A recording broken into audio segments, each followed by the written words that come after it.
Baik, assalamualaikum warahmatullahi wabarakatuh. Jumpa lagi bersama saya Edi Junaidi. Pada kali ini kita akan membahas tentang soal UTBK tahun 2021 sebagai persiapan bagi kalian untuk mengikuti tes ujian masuk perguruan tinggi nanti ya. Baik, kali ini kita akan membahas soal fisika ya, salah satunya seperti ini. Nah, di sini dikatakan sebuah balok bermasa 2 kg bergerak pada sebuah bidang datar licin dengan kecepatan 1 meter per sekon.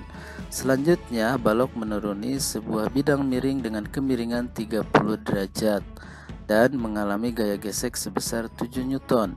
Setelah sampai di dasar bidang miring, balok meluncur pada bidang datar licin pada kecepatan 2 meter per sekon. Jika percepatan gravitasi pada tempat tersebut 10 meter per sekon kuadrat, maka kedua bidang datar tersebut berbeda ketinggian pada jarak berapa meter.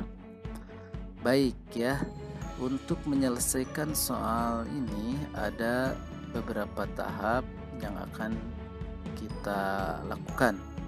Yang pertama, kita akan menggambarkan sketsanya dulu ya. Nah, seperti ini ya. Ada bidang datar, kemudian bidang miring dan bidang datar lagi. Nah, kemudian kita gambarkan baloknya ya. Seperti ini.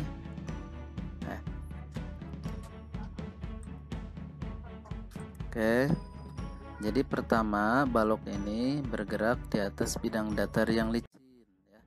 Kemudian turun ya, melewati bidang miring yang kasar, ya.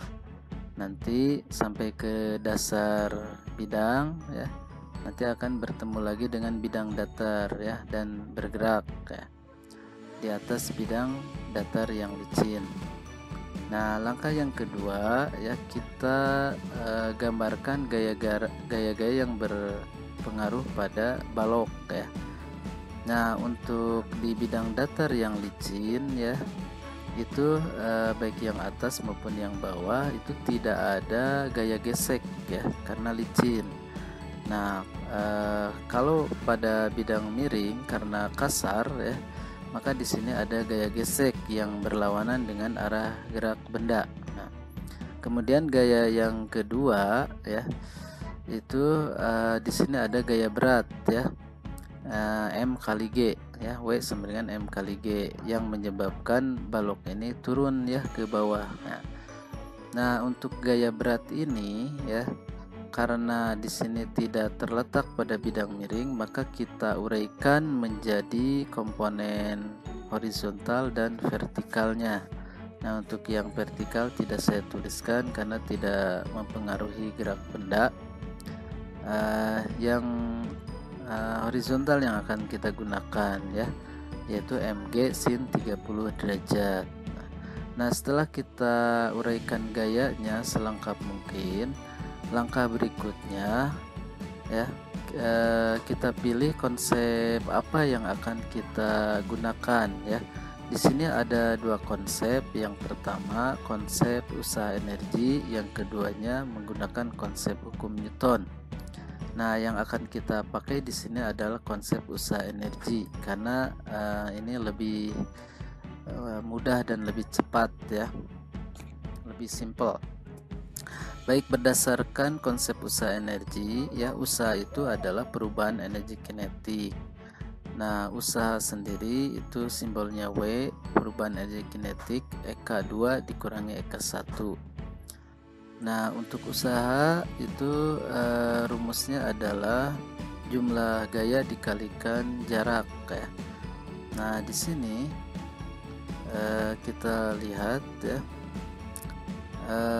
jumlah gayanya itu tadi yang mempengaruhi balok ini ada dua ya, FG dengan MG sin 30 derajat. Nah, Di sini berarti karena MG itu searah dengan arah gerak, berarti MG dituliskan pertama kali MG sin 30 derajat dikurangi FG ya.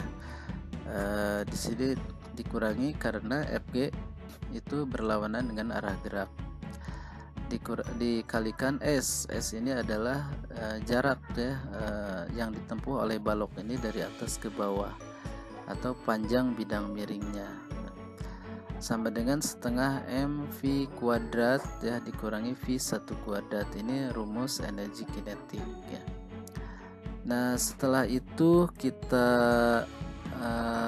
masuk pada langkah berikutnya, itu tinggal kalian masukkan angkanya ya. Nah, di sini angkanya telah diketahui di soal ya.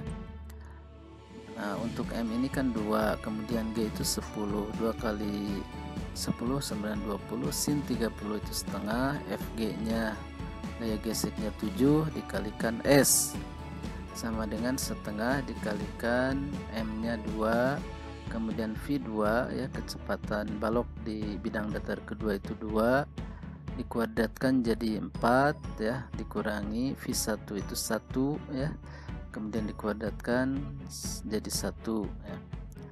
Nah, kemudian kita hitung ya berapa hasilnya. Nah, hasilnya di sini adalah 3S sama dengan 3. Nah, dari mana 3S sama dengan 3? Nah, coba aja kalian hitung di sini. 20 kali setengah itu 10 dikurangi 7, 3 hasilnya. Kemudian ini setengah dikalikan 2 itu 1, 4 dikurangi 1 3. Nah, berarti di sini hasilnya 3. Nah, sehingga S-nya itu kita peroleh menjadi 3 dibagi 3 sama dengan 1 meter. Nah, kita udah menentukan S. Nah, kalau S-nya sudah kita tentukan, maka kita gampang untuk menentukan H atau ketinggian ya. Itu menggunakan konsep sinus ya. Nah, berdasarkan konsep sinus ya, H-nya itu ternyata di sini H sama dengan S kalikan sin 30 derajat. Coba aja ya, sin itu kan depan dibagi miring ya. Ini sin sudutnya ini 30 derajat ya. H itu garis depannya, kemudian garis miringnya itu adalah S ya. Jadi H per S. Nah, sehingga untuk mencari H itu adalah S dikalikan sin 30 derajat. Nah, S-nya itu sudah kita tentukan 1, kemudian sin 30 derajat itu 0,5. Jadi hasilnya adalah 0,5 meter. Ini ketinggiannya ya. Jadi beda ketinggian antara bidang datar ke-1 dengan bidang datar kedua itu adalah 0,5 meter ya. Jadi jawabannya E. Baik, demikianlah pembahasan soal UTBK untuk pelajaran fisika kali ini. Untuk soal berikutnya kita akan lanjutkan pada video pembelajaran berikutnya. Demikianlah pembahasan dari saya, mudah-mudahan bisa dipahami. Tetap semangat, terus berlatih. Assalamualaikum warahmatullahi wabarakatuh.